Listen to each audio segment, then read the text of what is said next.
Welcome to Part2. We're at the ESNO Botany 2 conference here in Whistler, BC, and I'm here with Anne and Sasha Shulgin talking about a variety of things. Mr. Shulgin is most known for his works PCAL and TCAL, and he's credited as being the rediscoverer of ecstasy, 5-phenethylamine, and also he was further developing on new psychedelics, and we'll be discussing MDMA and tryptamines and their combinations and their plant inspirations.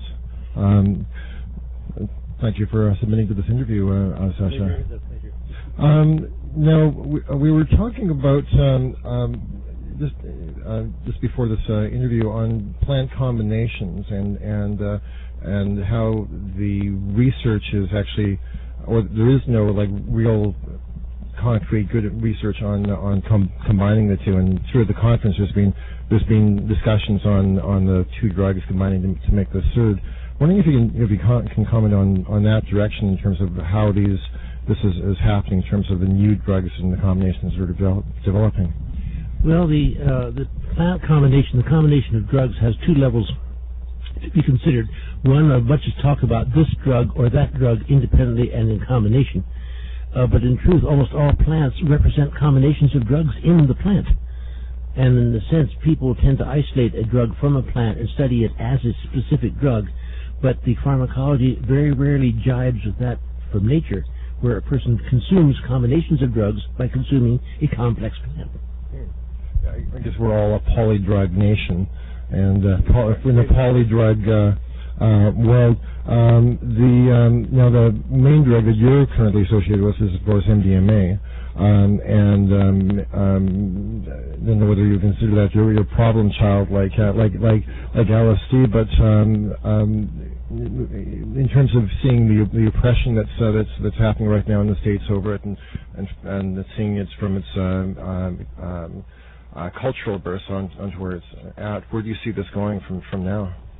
Well, in your first point, MDMA is not my current interest. My current interest is developing new drugs, new relationships with chemicals, and MDMA was a point in history in my own contribution. I'm very curious and a little bit disquieted by seeing how it is being demonized by the people in the official position, and I'm watching it with some sad interest. But from my own point of view, I have abandoned. I do not continue searching old discoveries. I lean toward new ones, and as such, I'm not currently active in MDMA research. It should be said that you had nothing to do with the invention of MDMA. You're known as the godfather because you published the first human effects, but there are a lot of people who think you invented it, and that's one thing.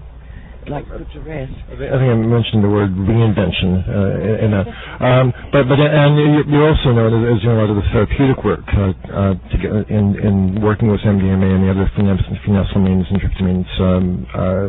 Now that work is of course illegal in the States right now, but prior to that being illegal, you were doing therapeutic work, and can you comment on that direction? I guess some other brave people are still working on that. Yes, I was a lay therapist. I have to emphasize that because I have no official credentials at all. And the reason I talk about MDMA use in therapy is because the many therapists who first discovered the use and the value of MDMA in psychotherapy, many of them are still using it, but they've been forced to go underground and to become a strange new class of criminals, which is incredible. And since I stopped using it well over 10 years ago and stopped doing that work when we started writing together, I can talk about it, and I try to talk about its value and about the process and what happens in the sessions that is different from usual psychotherapy. And of course, as you say, that has not been possible since it became illegal. Now, the new drugs that you're developing, you perhaps I can talk about this a bit later. You've obviously you're developing them for therapeutic purposes in terms of not only the recreational aspect but the self-growth aspect. Can you talk about the new drugs you're working on and what you see as the future of psychedelic drugs? Actually, the drugs I'm working with now are not.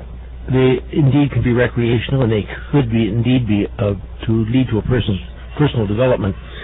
But the primary goal I have in developing new drugs is to develop tools that are going to be useful in the research on the human mind. And these materials are uniquely active in man. They do not have analog action. And I have an art of being able to devise a structure and discover its activity of something that affects the balance, positively or negatively, of the human mind.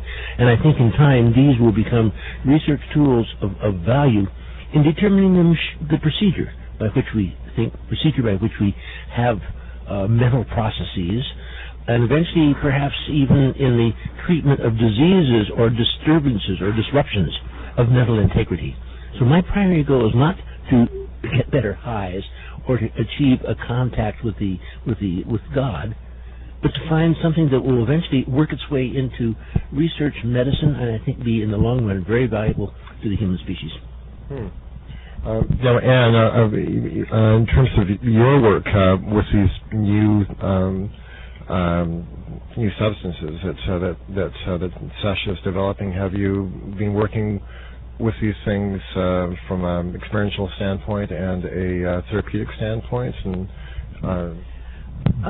I don't do any therapy anymore, partly because for one thing, I'm getting older, as we both are, and the energy and strength we have is going toward writing. And whatever it is that Sasha does discover, we always try out in ourselves because we have very different body chemistries, and we react differently to the same compound.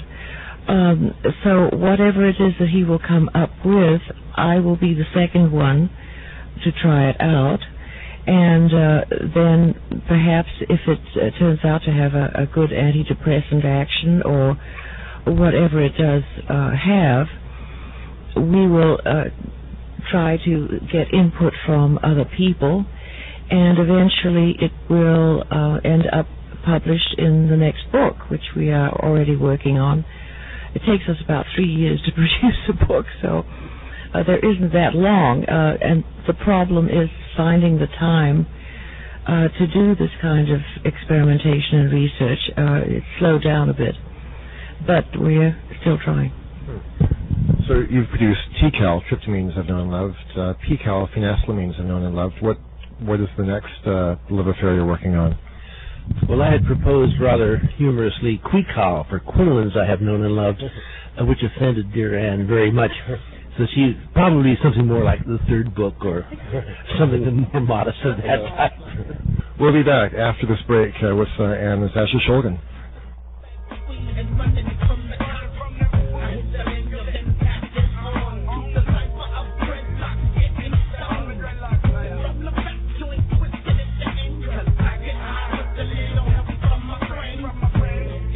Hello, my name is Mark Emery. I'm the publisher of Cannabis Culture magazine. I'm the proprietor of Pot Television. And I urge you, if you want to grow some fine marijuana, to check out emeryseeds.com or the Emery Seeds catalog in Cannabis Culture magazine and grow yourself some fine marijuana. And we're back on Pot TV with Anne and Sasha Shulgin. Now, we should probably touch on the drug war because baby bush, as Jonathan Ott would like to put it, has just gotten into, has been thrown. And